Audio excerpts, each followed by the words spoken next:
detective for whom such a thing as mystery does not exist. Herlock Sholmes, the most remarkable solver of enigmas the world has ever known, that marvelous man who would seem to be the creation of a romantic novelist, Herlock Sholmes will be my guest. Immediately, Devan was the target of numerous eager questions. Is Herlock Sholmes really coming? Is it so serious as that? Is Arsène Lupin really in the neighborhood? Arsène Lupin and his band are not far away. Besides the robbery of the Baron Cahorn, he is credited with the thefts at Montigny, Gruchet, and Craville. Has he sent you a warning, as he did to Baron Cahorn? No, replied Devan. He can't work the same trick twice. What then? I will show you. He rose, and pointing to a small empty space between the two enormous folios on one of the shelves of the bookcase, he said, There used to be a book there, a book of the 16th century, entitled Chronique de Thibermesnil, which contained the history of the castle since its construction by Duke Rollo on the site of a former feudal fortress.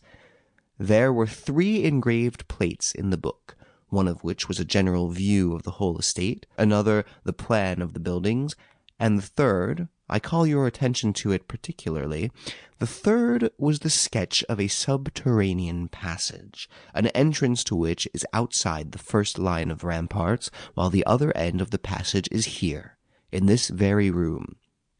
Well, that book disappeared a month ago. The deuce, said Valmont, that looks bad. But it doesn't seem to be a sufficient reason for sending for Herlock Sholmes.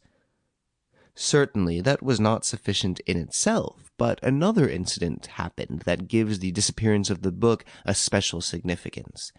There was another copy of this book in the National Library at Paris, and the 2 books differed in certain details relating to the subterranean passage. For instance, each of them contained drawings and annotations not printed, but written in ink and more or less effaced. I knew those facts, and I knew that the exact location of the passage could be determined only by a comparison of the 2 books. Now, the day after my book disappeared, the book was called for in the National Library by a reader who carried it away, and no one knows how the theft was effected. The guests uttered many exclamations of surprise. Certainly, the affair looks serious, said one. Well, the police investigated the matter and, as usual, discovered no clue whatsoever. They never do when Arsène Lupin is concerned in it. Exactly, and so I decided to ask the assistance of Herlock Sholmes, who replied that he was ready and anxious to enter the lists with Arsène Lupin. What glory for Arsène Lupin, said Valmont. But if our national thief, as they call him, has no evil designs on your castle, Herlock Sholmes will have made his trip in vain. There are other things that will interest him, such as the discovery of the subterranean passage. But you told us that one end of the passage was outside the ramparts, and the other was in this very room. Yes, but in what part of the room? The line which represents the passage on the charts ends here, with a small circle marked with the letters TG, which no doubt stand for Tour Guillaume. But the tower is round, and who can tell the exact spot at which the passage touches the tower? Devan lighted a second cigar and poured himself a glass of Benedictine.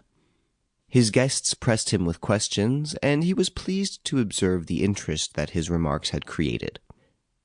Then he continued, The secret is lost. No one knows it. The legend is to the effect that the former lords of the castle transmitted the secret from father to son on their deathbeds, until Geoffrey, the last of the race, was beheaded during the Revolution in his 19th year. That is over a century ago. Surely someone has looked for it since that time. Yes, but they failed to find it. After I purchased the castle, I made a diligent search for it, but without success. You must remember that this tower is surrounded by water, and connected with the castle only by a bridge. Consequently, the passage must be underneath the old moat. The plan that was in the book in the National Library showed a series of stairs with a total of 48 steps, which indicates a depth of more than 10 meters. You see, the mystery lies...